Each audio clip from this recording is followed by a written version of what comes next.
dito kahit na abutin kami ng ilang araw dito. Yung mga pulis, mga kasama natin sa gobyerno, mga classmate natin dyan, kilala nyo kung sino kayo. Baka ito na yung panahon para talagang Mabago na. stand up for something. Tama na, sobra na! Tama. So maraming salamat. Kung kailangan nyo lang ng mga suporta, nandito kami, hindi kami bayaran. Kaya namin suportahan yung mga grupo namin dito kung sino man. May mga negosyante rin kami. So wala kaming tinatanggap na pera sa gobyerno. Hindi kami alam yun, wala kaming akap o tupad. Ang gusto lang namin maayos yung lipunan. At sa nakikita natin ngayon, walang kaayusang nangyayari. Diba? Hindi nila pwedeng ganyanin yung dating Pangulo. Diba?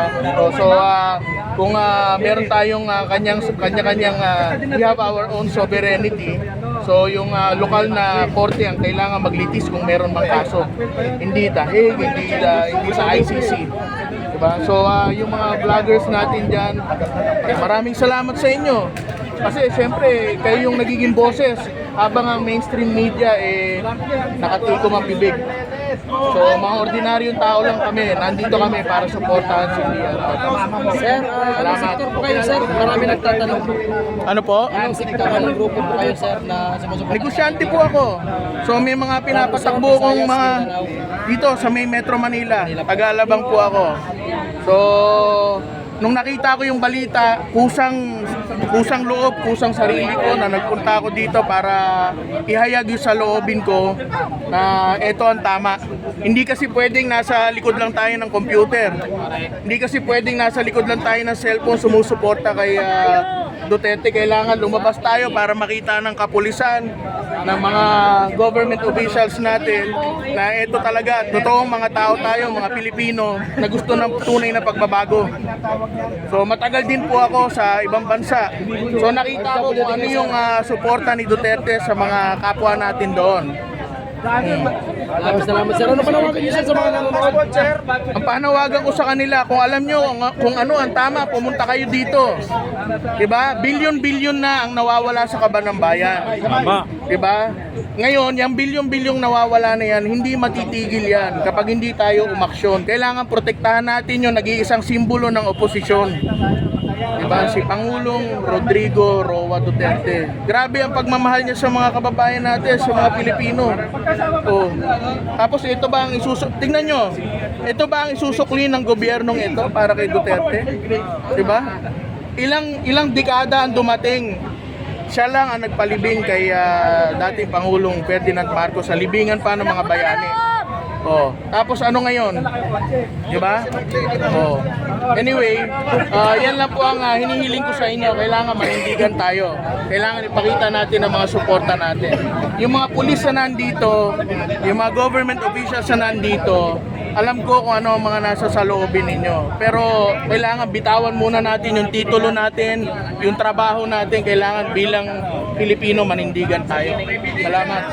Salamat, sir. Salamat, sir. Buhay po, sir. Sa tingin ho ninyo, ano ho yung dahilan bakit ginagawa nila ito kay Pangulong Duterte, kay former President? Si Pangulong Duterte ang tumatayong oposisyon. Nakita nyo naman kung gaano kamahal ng sambayan ng Pilipino si Pangulong Duterte kahit saan siya magpunta. Alam natin na magiging resulta ng eleksyon kung hindi dadayain. Diba? So hindi natin kailangan tumanggap ng ayuda o ng kung ano pa man para malaman natin kung ano totoo. So isa lang ang dahilan dyan. Alam natin na gusto nilang kumapit sa kapangyarihan. Diba? So yung nangyari na lang kay Vice President Sara Duterte, nakita nyo naman, di ba? Confidential funds. Oh, kung kailangan ng accountability ng sambayan ng Pilipino sa confidential funds, lahat ng kongresista, dapat maging accountable sila sa lahat ng pinamimigay nilang pera. Bilyon-bilyon ang pinapalabas silang pera dyan. Asa na accountabilidad? May nagtatanong ba sa kanila? Sabay-sabay natin silang litisin. Yun lang yun. Kasi sabi nga ni Congressman Ipuan dito sa Mindanao, ang 6 billion daw na ay hindi accountable daw, hindi liquidation, hindi liquidate pa. Yung 125 million nililiquidate.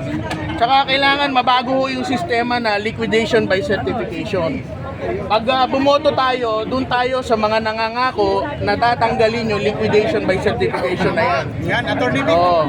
Dahil isa lang ang ibig sabihin yan. Pag sinabi ng kongresista ninyo o ng senador ninyo na ang pera ay na-liquidate ayon sa kung anumang proyekto nila, ganun lang. Walang resibo, diba?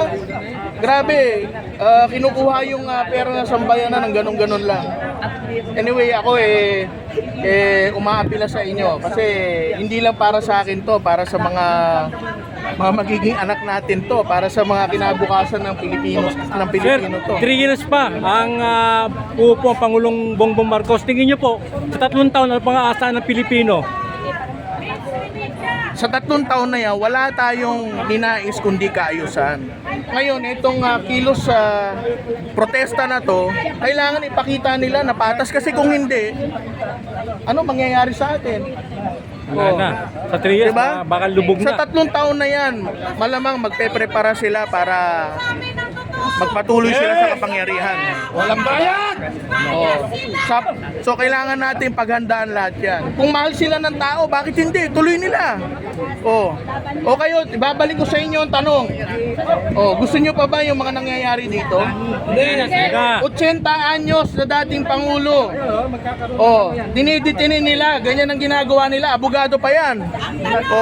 Ikaw na hindi abogado, pag ikaw sinikil, anong gagawin mo? So, ganyan lang ang kailangan natin isipin. Huwag tayong magpa-impluwensya o magpabayad. Yun. Diba?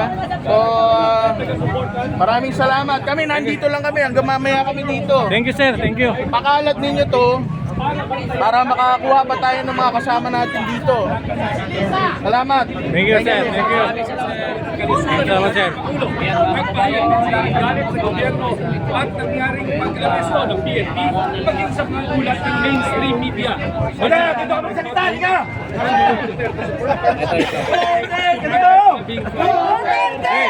Duterte! Duterte! Duterte! Duterte! Sabihin na lang! Sigaw! Duterte! Duterte! Duterte! Duterte! Duterte! Duterte! Duterte!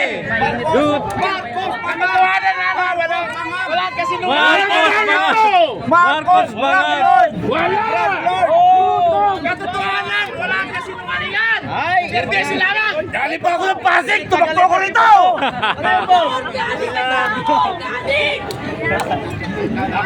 kayo! Yan, yan. BBM Bangag! BBM Bangag! BBM Bangag! BBM Bangag! BBM Bangag! BBM Bangag! BBM Bangag! BBM